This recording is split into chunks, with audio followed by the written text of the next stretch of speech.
Nagbigay ng talumpati si Vice Mayor Dodo Jursky Jr. sa SOCA o State of the City Address na ginanap sa Pasig City Sports Center kung saan binanggit niya ang progreso at tagumpay ng 11th City Council na nagpasa ng nasa higit 400 na batas sa loob ng isang taon at kalahati ng kanilang termino. Kasama sa mga programa na binanggit niya ay ang Private Education for Advancement of Grassroots through Academic Scholarship Assistance o Pag-asa Scholarship Program bilang isa sa pinakamalalaking tagumpay ng konseho. Ipinahayag ng Vice Alcalde ang kanyang suporta kay Mayor Vico at pinuri ng mga konsehal si Soto sa kanyang naging talumpati.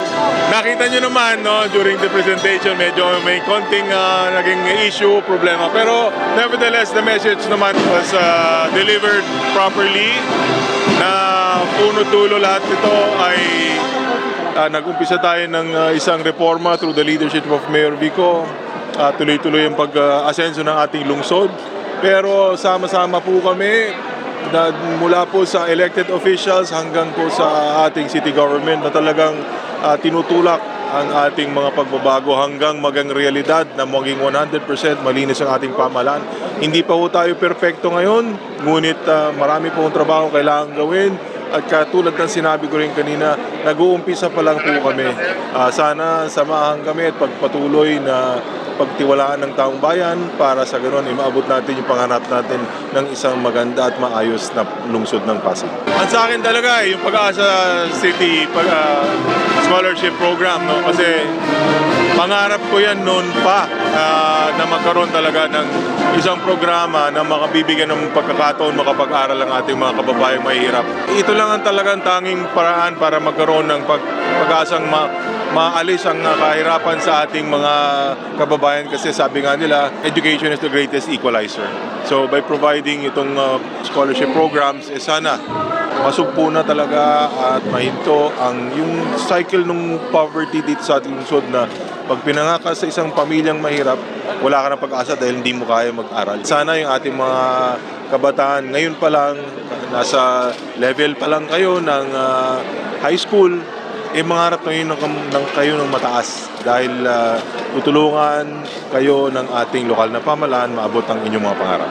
Nakakatuwa kasi it became personal and also very informative. Natutuwa ako na sinumulan niya yung kwento niya tungkol sa tuhod niya at nag-evolve sa anong kalagayan ng city. Ganun naman talaga ang buhay eh. It has to be personal and also has to be, siguro yun yung perfect term na work-life balance ni Mayor Vico. Kaya nakakatuwa at marami siyang hindi pa nasabi, para marami pa siyang inumit dun sa kanyang State of the City Address. Pero hindi dahil ito ay hindi importante, kundi dahil sa sobrang haba na lang. Pero natutuwa ako tuwing namang nakakababa sila ng okay, talaga nararamdaman nilang yung pagbabago. So I guess hindi niya na kailangan sabihin lahat dahil ito naman ay nararamdaman ng lahat. Sa mga kapwa Pasigueño, sana nag-enjoy ho kayo sa aming State of the City Address and sana ho patuloy nyo lang, lagi kong sasabihin, patuloy nyo lang pong ipagdasal ang inyong gobyerno. Patuloy nyo lang pong i-wish ng maganda dahil po ginagawa po namin lahat ng makakaya namin po para maibaba ang tulong sa bawat Pasigueño. At tulad din ng sabi nga nila Mayor Vico, ni Vice Mayor Dodot at ni Congressman Romulo, hindi nyo lang po kailangan pasalamatan or huwag nyo nang pasalamatan ang mga politiko, kundi pasalamatan nyo ang mga kapwa nyo Pasigueño dahil ho din sa kanila. Kaya ho maganda ang nagiging lungsod natin. It's a year's report naman, although medyo na-cut short nga because of technical difficulties. Pero detailed naman po ang report ng ating Mayor Vico and highlight naman rin po kung ano yung mga dapat malaman ng bawat Pasigueño. Pero other than that, kung hindi man naisama kasi sa report, transparent naman, bukas naman ang ating libro at mayat-maya, nag-update rin naman tayo ng mga programs, projects and activities ng ating lokal na pamahalaan. So, ang maganda, more on culminating yung SOCA natin. More on, ito yung patotoo na lahat yun ay ginagawa po talaga ng ating lokal na pamahalaan. Pero, again, ang pinakamaganda doon, yung governance natin papunta doon sa hindi na utang na loob ng mga Pasigueño sa politiko, lahat ng programa na ginagawa ng lokal na pamahalaan. So sana, ayun, ang governance rin na tinutungtungan ng lahat ng hindi lang po ng lokal na pamahalaan, kundi ng lahat ng elected officials or maging appointed officials man ng ating lungsod. Last year, we have an appropriated budget of 15 billion Ngayon, upon browsing po ang kanilang proposal ng executive papunta po sa ating committee, ay nasa 17.2 billion. If I'm not mistaken, kanina, yung pinasa rin po natin na annual investment program is nasa 20 billion. So most likely, halos lahat po ng mga PPAs or programs, projects and activities natin ay magagawa at mapopondohan po ng ating lungsod. Kasi looking at it at a glance, may mga savings rin po tayo from the previous years na pwede nating mapondohan ng lahat ng nasa AIP natin. Maganda at exciting po ang paparating na 2024. Again, lahat po ng PPAs or projects natin ay with transparency, with accountability. Inilalahad po natin ito lahat. Bawat piso po ng mamamayang Pasigueño. Ang ganda nung kung paano sinalaysay ni Mayor Vico para makwento niya ng maayos yung report. Kasi hindi naman maganda kung bigla niya na lang ni-report. Tapos yung iba sa atin hindi naman naiintindihan ano yung nire-report ni Mayor Vico. Ano yung difference nung first term niya sa second term, ano yung mga nagawa na natin, ano yung mga pinapaigting natin. Maayos yung pagkaka-report niya sa maiintindihan nating lahat. At the same time, hindi niya lang talaga ni-report yon para may masabi lang siyang report.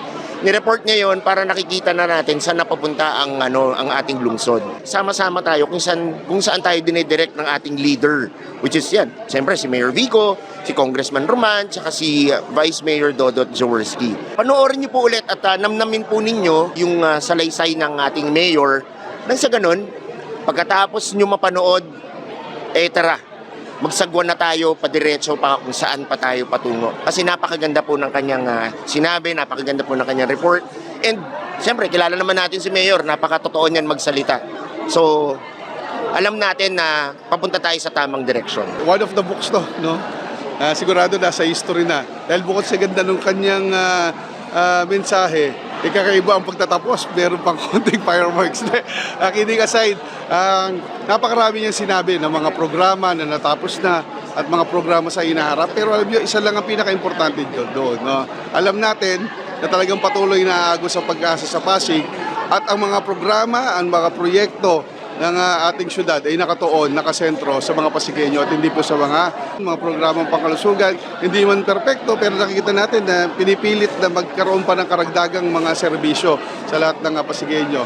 Kahit sa infrastruktura, makita natin na sinusubukan nating masundan yung mga national standards pero bagamat hindi pa rin na perfecto ay patuloy pa rin ginagawang lahat para mapasaayos. No? Kahit sa edukasyon, nakita natin yung mga kakulangan ay nagagawa ng paraan kahit sa programa ni Vice Mayor Dodot na Pag-asa Program, nakita natin nakasentro sa mahihirap. No? Hindi na lang sa mga matatalinong mga kabataan na may kapasidad na para maging scholar, pero pati dun sa mga mahihirap na talaga nagpupursige na makapag-aral. So, kahit sa peace and order, makita natin makatao talaga.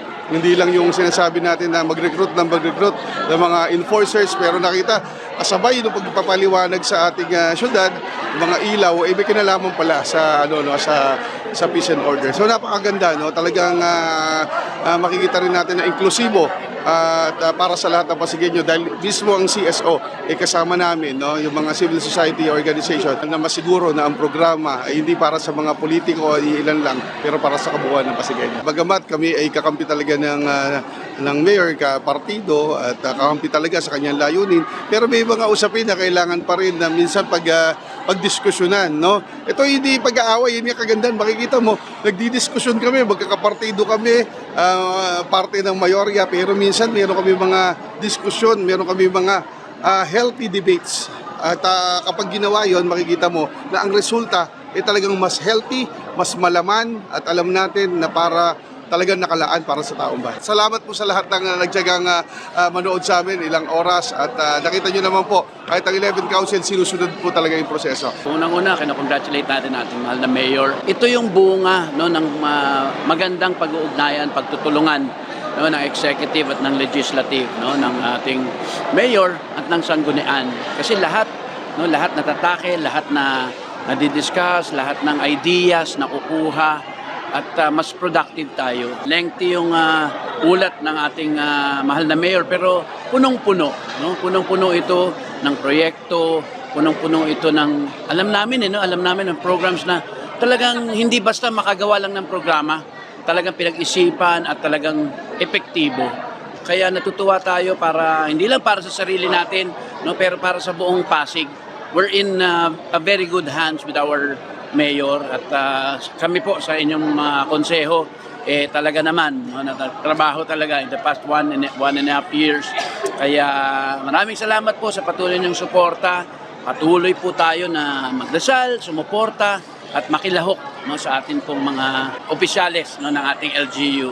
Kaya tagumpay po ng Pasigueño itong araw na to. Ako si Luan Peñano para sa latest ng iNews Pasig.